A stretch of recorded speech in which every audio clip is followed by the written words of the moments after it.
Good morning student. आज हम पढ़ेंगे चैप्टर 4 शब्द विचार, जिसको कहते हैं मोर्फोलॉजी।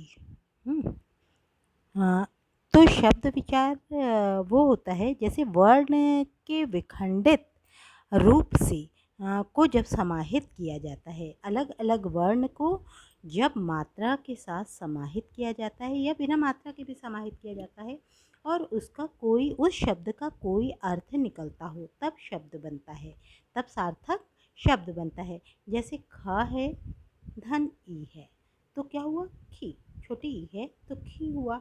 ल धन आ, धन आ। अ की कोई मात्रा नहीं होती है, सिंगल अ की कोई मात्रा नहीं होती है, जैसा कि हमने पहले से आपको समझाया हुआ है। अ की मात्रा नहीं होता, आ की मात्रा बन जाता है। और ड और ई, ड़ और ई, खिलाड़ी, इस तरह से बनता है। तो ध्यान दीजिए, और निम्नलिखित दोनों शब्दों में अनेक वर्ण हैं, वर्ण अनेक हैं और वर्णों या अक्षरों के मेल से शब्द बनते हैं। वर्ण या अक्षर के मेल से शब्द बनते हैं। शब्द दो प्रकार के होते हैं, एक सार्थक होते हैं और दूसरे निरर्थक होते हैं। सार्थक शब्द वो होते हैं जिनका कोई अर्थ निकलता हो। जैसे हम अलग अलग वर्ण को एक पास ला दें, लेकिन उससे कुछ अर्थ स्पष्ट न हो, कुछ समझ में ना आए कि ये क्या है। जैसे क म न अगर हम कह देंगे तो कमन कुछ नहीं होता है, लेकिन न म क कर देंगे तो नमक हो जाता है। तो इस तरह से तब वो सार्थक रूप लेता है। इस प्रकार से ये सार्थक शब्द बनता है, अन्यथा वो निरर्थक रह जाता है। निरर्थक का अर्थ होता है जिसका कोई अर्थ ना हो या बिना अर्थ का। अब ये इंट्रोडक्शन समझने के बाद हम समझेंगे कि शब्द विचार क्या है।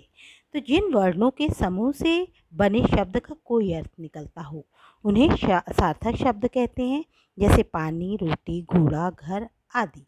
लेकिन जिन वर्णों के समूह में तो हम कर लेंगे, वर्णों को हम समाहित तो कर लेंगे, समूह तो बना लेंगे, लेकिन उसका कोई अर्थ नहीं निकलेगा, तो उसे निरर्थक शब्द कहते हैं। तो इस प्रकार से हम कह सकते हैं कि निरर्थक शब्द वो शब्द हैं जिनका कोई अर्थ नहीं निकलता है, जैसे वाणी, वोटी, वोटा इत्यादि। ये अर्थहीन शब्द हैं, इनका कोई अर्थ नहीं है, ये निरर्थक शब्द कहलाते हैं। अतः स्पष्ट हो जाता है कि कुछ सार्थक और निरर्थक शब्द एक साथ बोले जाते हैं। तो कहीं कहीं की ऐसी भाषा में वो मिश्रण करके बोलते हैं, सार्थक और निरर्थक का एक साथ, जिसमें जैसे पानी वानी की पिलाओ, रोटी वोटी खिलाओ, तो इसमें ये क्या है? ये ज़बरदस्ती का जोड़ना हुआ। तो इस तरह से ये दूसरा शब्द निरर्थक शब्द होता है, तो ये इसका कोई अर्थ नहीं होता है। इस प्रकार एक शब्द बोलना चाहिए। अब अगर हम कहें सार्थक शब्द किसे कहते हैं, तो वर्णों के मेल से बना स्वतंत्र व सार्थक समूह शब्द सार्थक शब्द कहलाता है। अब शब्द की विशेषताएं क्या होती है? तो शब्द की विशेषता वो होती है कि सभी शब्द वर्णों के मेल से बनते हैं और शब्दों का कुछ ना कुछ अर्थ होता है। वाक्य में शब्दों से वाक्य की रचना होती है, ये विशेषता हो गई। शब्द और पद में अंतर।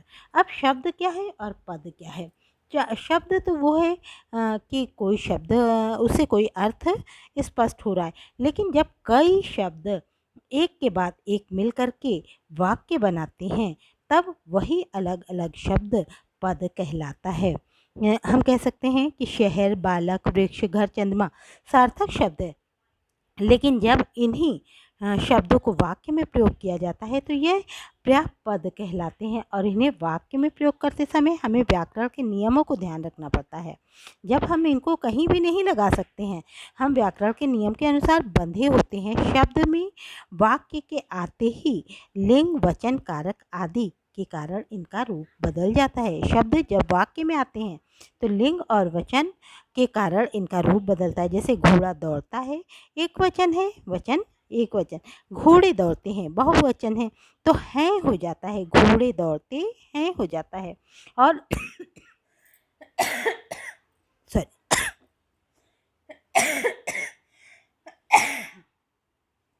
इस तरह से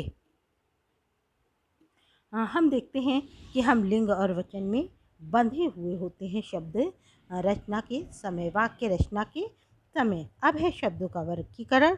तो शब्द का वर्गीकरण पहला तो स्रोत या उत्पत्ति के आधार पर होता है। दूसरा होता है रचना या बनावट के, तीसरा होता है अर्थ के आधार पर, चौथा होता है प्रयोग के आधार पर।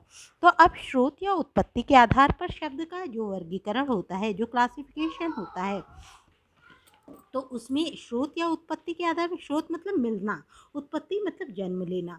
स्रोत मतलब मिलना, कहीं से जो शब्द हम पाते हैं या कहीं से उसका जन्म होता है तो वही स्रोत या उत्पत्ति होती है।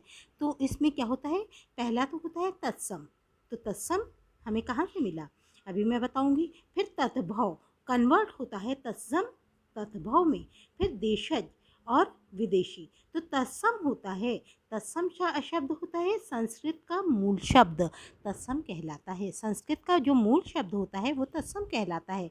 तो जिसमें तत् और सम से मिलके बना होता है, तत् धन सम, या तत् और सम से बना है। तत् का अर्थ होता है संस्कृत की, संस्कृत, तत् का अर्थ होता है, तत् का अर्थ है उसके, मतलब किसके शब्द का, संस्कृत के शब्द का। और अर्थ का अर्थ है समान, मतलब उसके समान, मतलब संस्कृत के अर्थ के समान या संस्कृत के शब्द के समान। तो तत्सम, जो संस्कृत जैसा लगे वो क्या है, तत्सम शब्द है। लेकिन यही है हिंदी भाषा के शब्द भंडार का मूल स्रोत तो संस्कृति है।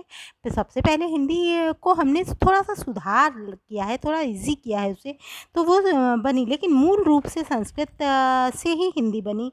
तो भारत की अन्य भाषाओं की तरह हिंदी शब्दावली में भी बहुत शब्द संस्कृत के आ गए हैं, जैसे तैसे आ ही गए हैं।